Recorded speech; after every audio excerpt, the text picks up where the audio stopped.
रामचंद्र की जय। आगे कालभूषण जी बता रहे हैं कि मेरे प्रेम युक्त वाणी सुनकर और अपने दास को दीन देखकर रामानिवास श्री राम जी सुखदायक गंभीर और कोमल वचन बोले। कहते हैं कालभूषण जी कह रहे हैं कि हे वो कोमल वचन बोल रहे हैं, बहुत मधुर वचन बोल रहे हैं, जो बहुत प्रिय लग रहा है। बताते हैं कि हे कालभूषण जी, तुम मुझे अत्यंत प्रसन्न जानकर वर मांगो।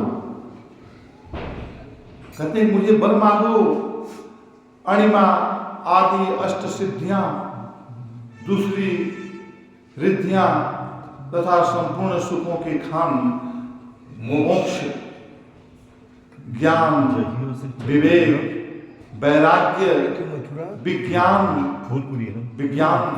तत्व का ज्ञान, जिससे विज्ञान हो, और वे अनेकों गुण जो जगत में मुनियों के लिए भी दुर्लभ है, वह सब मैं आज तुम्हें दूंगा। मैं तुम पर बहुत प्रसन्न हूं। कहते हैं इसमें कोई संदेह नहीं, जो मेरे मन भावे, जो तेरे मन भावे। कालभूषण जी को प्रभु श्री रामचंद्र जी कहते हैं कि जो तेरे मन भावे वो मान लीजिए। प्रभु के वचन सुनकर मैं बहुत ही प्रेम से भर गया, क्योंकि वो जो वरदान देने की बात कर रहे हैं उसमें सब कुछ दे डाले और सब कुछ देने से वो विभोर हो गए। कहते हैं कि मैं प्रेम में भर गया, तब मन में अनुमान करने लगा कि प्रभु ने सब सुखों को देने वाली बात कही, यह तो सत्य है, पर अपनी भक्ति देने की बात नहीं कही है। ज्ञान दे दिए, बोले क्या बोल रहे हैं कि मैं तुम पर बहुत प्रसन्न हूं। प्रसन्न होने के बाद प्रभु कह रहे हैं कि मैं तुम्हें ज्ञान दे सकता, ज्ञान विवेक ज्ञान होता है, जो हमारे अंदर जो सत्य असत्य का जो ज्ञान हमें प्राप्त होता है, संसारिक ज्ञान नहीं। बुद्धि, जो बुद्धि हमारा जो अलग है, ज्ञान अलग है, विवेक अलग है। ज्ञान जो हमारे अंदर से पैदा होता है, हमारे अंदर का चीज है। विवेक, बुद्धि जो है बाहरी चीजों को लेकर हम ज्ञान के माध्यम से हम उसे अर्जन करते हैं। विवेक होता है, उसको निर्णय करने की शक्ति होती है। जो हमारी ज्ञान, जितना बड़ा ज्ञान होगा उतना ही विवेक की शक्ति उसकी अधिक होती है, कम होती है। जो आदमी विवेकशील नहीं होता है तो उसको कहते हैं कि अज्ञानी है, इसके अंदर ज्ञान की कमी है, इसलिए विवेक नहीं हो जाता है। यहाँ बता रहे हैं कि ज्ञान, विवेक, वैराग्य, विज्ञान और अनेक गुणों जो मुनियों, जगत में मुनियों के लिए भी दुर्लभ है, उस सब में तुम्हें देने के लिए तैयार हो, तुम वर मांग लो। उस समय कालभूषण जी कहते हैं कि लेकिन मुझे ऐसा लग रहा है कि इसमें एक चीज मुझे नहीं मिल पा रहा है। कहते हैं कि इसमें भक्ति की बातें नहीं हो रही है। कहते हैं, आगे बता रहे हैं, कहते हैं कि भक्ति से रहित सब गुण और सब सुख वैसे ही फीके हैं जैसे नमक के बिना बहुत प्रकार से भोजन व्यर्थ हो जाते हैं। भक्ति उस तरह काम करती है। भक्ति उसमें एक रस पैदा कर देती है, रूखापन से उसको जो सॉफ्ट बना देती है, सॉफ्ट बना लेती है। तो भक्ति जीवन में बहुत जरूरी है। हमें ज्ञान थोड़ा कम भी हो, लेकिन हमारे जीवन में भक्ति रहे तो हमारा ज्ञान पूर्ण हो जाता है। अब आप सोचिए कि शिवरी को कौन सा ज्ञान था, अब सोचिए केवट को कौन सा ज्ञान था। वो केवल इस पार से उस पार गंगा पार करने का नाव खेता था। शिवरी वन में रहती थी, भिलनी जाति की थी, निम्न जाति थी, लेकिन उसके पास भक्ति थी। वो भक्ति के माध्यम से वो जो ज्ञान को पाकर ब्रह्म ज्ञान को अनुभूति कर लिया।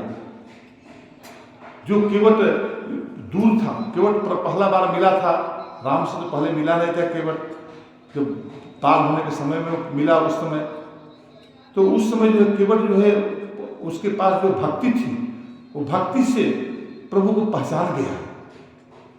ज्ञानी आदमी प्रभु को पहचानने में थोड़ा आगे पीछे करते हैं, लेकिन भक्त आदमी होता है वो प्रभु को जल्दी पहचान लेता है।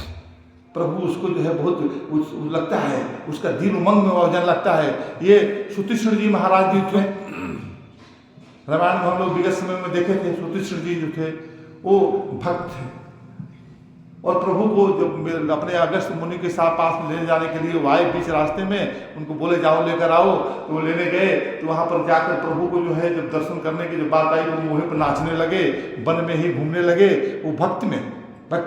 और वो जो है ऐसे मतलब विभोर हो गए कि वो मैंने पता नहीं चलता था किधर जाऊं मैं भगवान को लाने के लिए। कभी पूरब जाते, कभी पश्चिम जाते, कभी उत्तर जाते, कभी दक्षिण जाते। लास्ट में थक गए, थक कर एक जगह बैठ गए, बैठ कर आंख बंद कर लिया, वहीं पर प्रभु का दर्शन होने लगा।